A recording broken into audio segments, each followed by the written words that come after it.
Hello, teacher, and anyone who watched this video. Today, we are excited to present our final database administration project about Grand Cineplex. It's a fictional movie theater system designed to apply what we have learned throughout the course. So, this is our member. We have six members here. We have 14 of content. Move on to the introduction. So this project demonstrates the database administration concepts such as database design, data population, indexing and performance, role privileges and security, and also backup and recovery strategies. So this project is a system for managing movie booking, seats, and more. Move on to the requirement. Let's start with the functional requirement. We have seat and theater management, staff management, online and walk-in booking, reservations and refunds, movie screening, and also the non-functional requirement. We have the synthetic data generation, role-based access control, backup and recovery, database performance and optimization, and also hosted database server. Move on to the teach stack. We use PostgreSQL as our database, Python for scripting and data generation, Railway for hosting our PostgreSQL server, Next.js, TypeScript, and Tailwind CSS for building both front end and back end. Moving on to database server. For our database server, we use Railway, a cloud platform that provides easy deployment for PostgreSQL and connect to DBA and data grid. However, because Railway free plan only give us 512 megabyte of storage, and our database was much bigger, around 3.3 gigabytes, so we had to switch to a local Postgres server for the full dataset. And moving on to database design. So this is EOR diagram. So for the database design, we follow the standard process, starting with an EOR diagram to show relationship between entities like customers, bookings, screenings, and payment. And moving on to EOR diagram. So from EOR diagram, we converted into a relational model with clearly defined table, primary key, and foreign key. So the goal was to make sure that this design support key function of a dynamic system, such as online booking, ticket booking, seat management, and SaaS operation. And moving on to data population. Okay, now moving on to data population. These are some of the data scaling and business logic that we have come up with. And after various thinking and testing, we have come up with our data has 5 cinema, 500K customer, 300 movies, 750K screening, and 7,500 seat. And overall, the booking is around 7.5 million. The ticket is 15 million. We have over 100 staff. We have 75 theater, and overall we have a payment of 7.5 million record. And overall, all these data, we have over 31 million record. And our goal was to get the 20% occupy rate, which is the industry standard, and we achieve it based on our calculation and testing.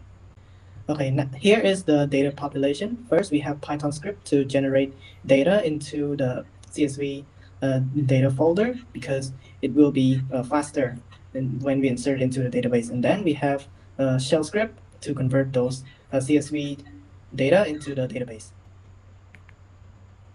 And now we're moving on to the indexing and query performance.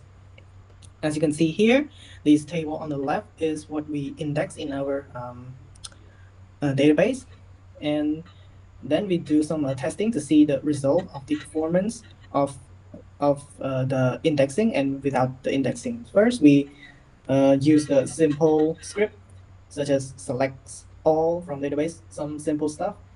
And to do that, first we need to drop the index to execute the non-index version, and we execute the query 3 times, and each time we log the execute time and we calculate the average time.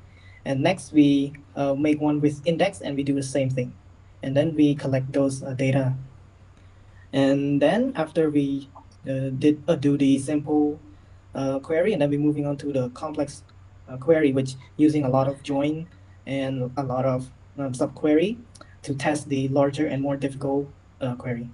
And the process is the same as a simple one. And here is the result. As you can see here, it's clearly show that the one with index is a lot faster than the one with without index. So the next slide, I will be explaining how we manage user role and the privilege to them. So we have designed a different user role based on their responsibility and the level of access they require. So let me detail each role. So the first we have create the data analysis.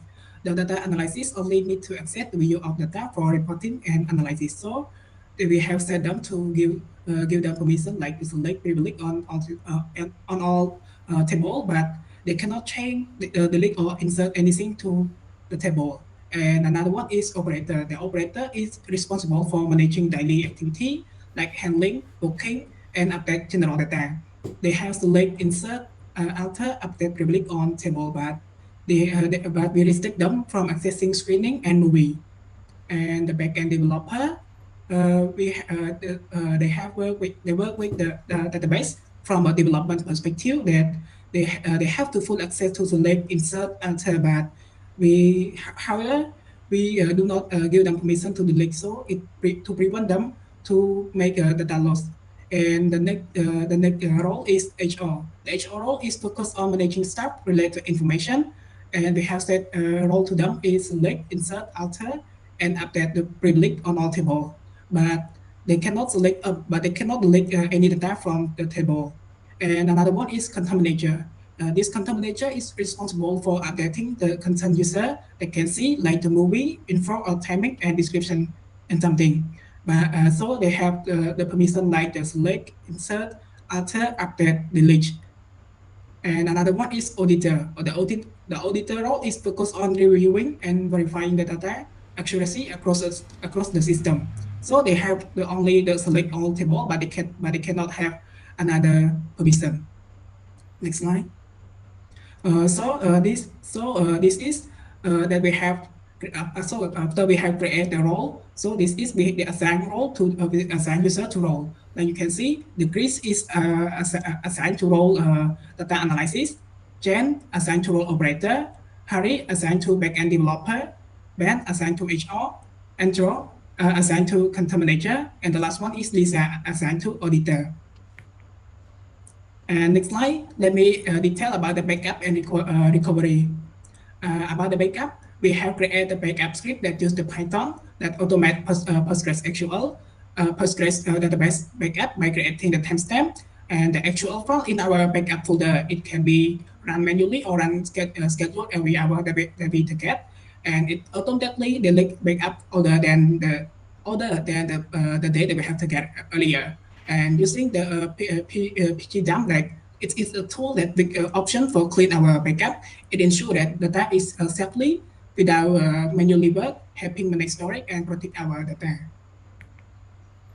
And about the recovery, we have created a recovery script that uses Python to automate restoring our Postgres database from backup file. It starts by dropping the existing database if it exists, and and also crash a fresh database next. It restores the database by running the pactual command to execute the select and the actual backup file from the backup folder. The script fetch available backup file, let the user select one, and then it restores the database to the state. So this process it ensures that we can quickly recover the database from the backup wherever we want.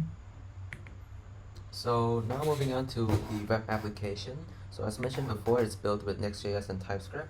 So what this application will allow us to do is have a dashboard to view users and recent activities and other statistics, users management, viewing all the users of the database, roles and privileges like mentioned before, such as HR or data analysts, and we can also create or delete roles. Next is downloading a zip file or a folder structure of a backup and recovery project. Database schema, viewing all the tables in the database and all the columns and constraints. And lastly, a view only or read only database console for easy access to the data. So a little bit of a use case diagram here. The admin will first log in, and if they are a super admin, a super user, they will be able to go to the dashboard. They can manage users, manage roles, backup database, view the schema and console like mentioned before. So let's move on to the demonstration.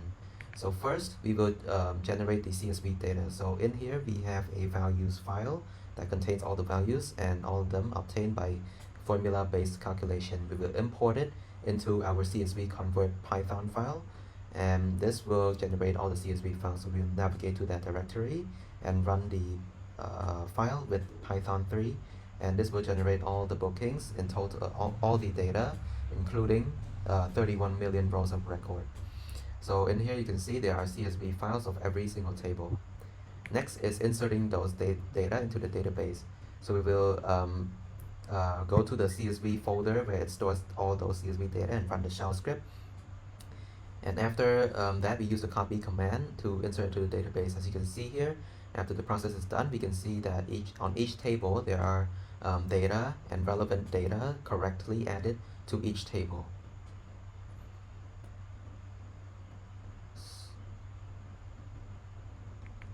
Next, moving on to the backup strategy. So the backup.python file will create a backup SQL file inside the backup directory. So we can run this file simply. We run this with the manual or the default command, which doesn't schedule it. So we will use the pgdump command to create that file, and we can view it and we can see all the contents of the database. Next is the recovery. So when we have a backup, then we can execute the script to select the backup file we want to recover from. So this will drop and then create and then insert all the necessary data into the database again. So after it's done, similar process, we basically just verify this by using a select star command query to verify that all the data is back and recovered. Next, moving on to the web application. So first, the user will have to log in as a super user. So after that, they can view the dashboard here, as you can see the statistics and recent activities. Next feature is the database schema, where they can view all the tables, the number of rows, number of columns per each table, and total rows as well, and constraints and columns for each table. Next is the create role feature. So we will create in total 6 roles. So each role will have different privileges to different tables, and it's fully customizable. So we will speed this up a bit to not waste any time. And such as the operator, for example, we have only some privileges to some tables, HR to only staff and customer. And after we are done, we have created in total 6 new roles, and each listed with their respective accessible tables. Next is creating users. So after we create the roles, we will create all the users and assign them to the roles. So we will give them a password and a username, and then assign the role to each. We will create 6 users with respective to the 6 roles that we created. So after we're done, we got Chris, Harry, Andrew, Jen, Ben, and Lisa. Next is the backup and recovery feature. This will download a script, download a zip file that we can use to open in VS Code, and in there we have .env to configure all the databases, and the user will run these scripts to create those backups and recoveries. Last feature is the console feature. So for the console, they can perform read-only operations. Some tables that have large data, we will limit it so that it doesn't crash the app. We also don't allow them to drop tables for security reasons, and also handle error commands. Right now I'm talking about the challenge that we face and we plan for the future. The first one is that we had the cloud hosting problem because with the storage limit on Broadway, it's only give us about 912 megabyte, but our database is bigger than it. So we had to move to a local PostgreSQL server, which made our team collaborate harder than before. Second one is that we need to write Python script. Most of us were new to Python, so it was hard for us at the first time. And the last challenge is that manage huge data like 15 million packets were difficult, and we have to make it real data as well. So it is a bit harder for us as beginners. And for the future works, we plan to use a more powerful cloud database like Superbase or NeoBro. The third one is that we want to add a feature like log analytic and system modeling. And the last one is that we want to build a role-based UI so different users can see different dashboards. Uh, this project helps us learn and apply real database administration skills, including designing ELD diagram or generate light dataset, improving performance with indexing, setting up role, privilege, and backup. Most of all, we face real challenge, but we learn how to overcome through teamwork, planning, and we communicating with each other. So that's all for our test, and thank you for your listening. And here is the reference. For the setup part, the first one is the first step all is we use the most in our project. This is how we use manage user and logins. This is the index test result for simple query. And the last one is the indexing test result for complex query.